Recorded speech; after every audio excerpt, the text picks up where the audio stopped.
This is the quarter-of-a-mile drag strip at the Shakespeare Raceway near Stratford-upon-Avon. And this is a jet-powered street luge. It's actually the fastest street luge in the world, thanks to the mini jet engine strapped to the end of it. Despite being just 50 centimetres long, the engine develops 80 pounds of thrust and can run up to 90,000 RPM. To cope with that sort of power, the luge itself has got a steel tubular chassis, 8 extra thick rubber wheels with brass bearings and a carbon Kevlar frame, meaning it's very light but very strong.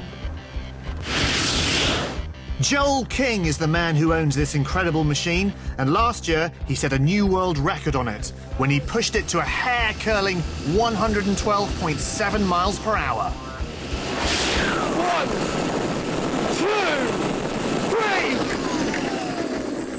3! Now, as you can see, the brakes for this jet luge are actually the soles of your boots, but strangely, I wasn't so worried about stopping. What concerned me more was where the engine was.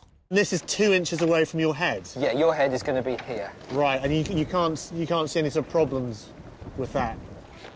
Well, I always figured if the engine explodes, yeah, it's behind you and you're going forward, so it's all going to go that way. Right, it's just still not very comforting. All too soon, the track was deemed dry enough for me to make my first run. So having donned some fireproof underwear and some very thick leathers... OK, let's have a go. Let's try this. I made the long walk to the jet luge. So bum goes there? Yep. Oh, Christ. Look at this. I can't do this. Steering would just be a matter of moving my feet.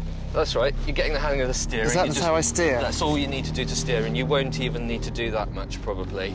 And in case of problems... So if we're going along here, and things start to go pear-shaped, the first thing you do is cut the engine by pulling your wrist and activating the kill switch. And what is my wrist? Does it have to be quite far, or is it just a little It doesn't movement? have to be far, but pull it out a good ways just to be sure.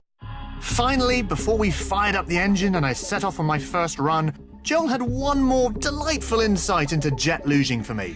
It's more like the feeling as if you open the car door while you're driving along, holding onto the steering wheel with one hand and sticking your head out and holding it just a few inches off the tarmac.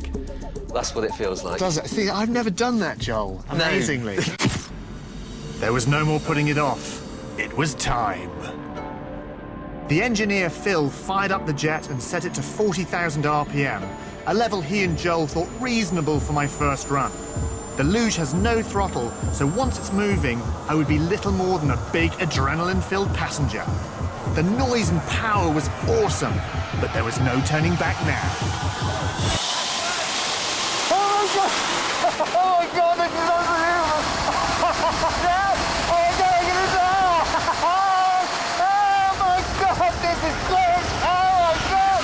How do I stop?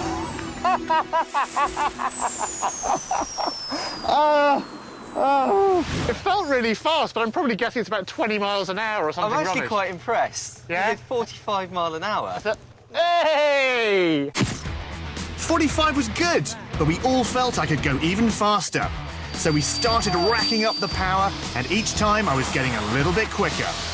On my very next run, I reached 50. Then 55. Oh, that felt so quick. Woo! Come on! But then I plateaued. At higher speeds, the luge starts to shake, and I just didn't seem to have the control to push it further.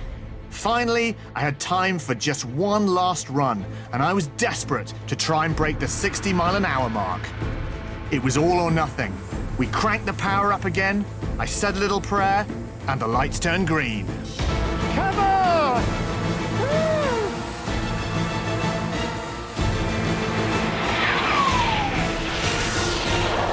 It felt very, very fast. But had I broken the 60-mile-an-hour mark? Dallas to Joel, come in. Yeah, pretty good. What was the speed? Pretty good speed then. You got a 62. Come on! Woo!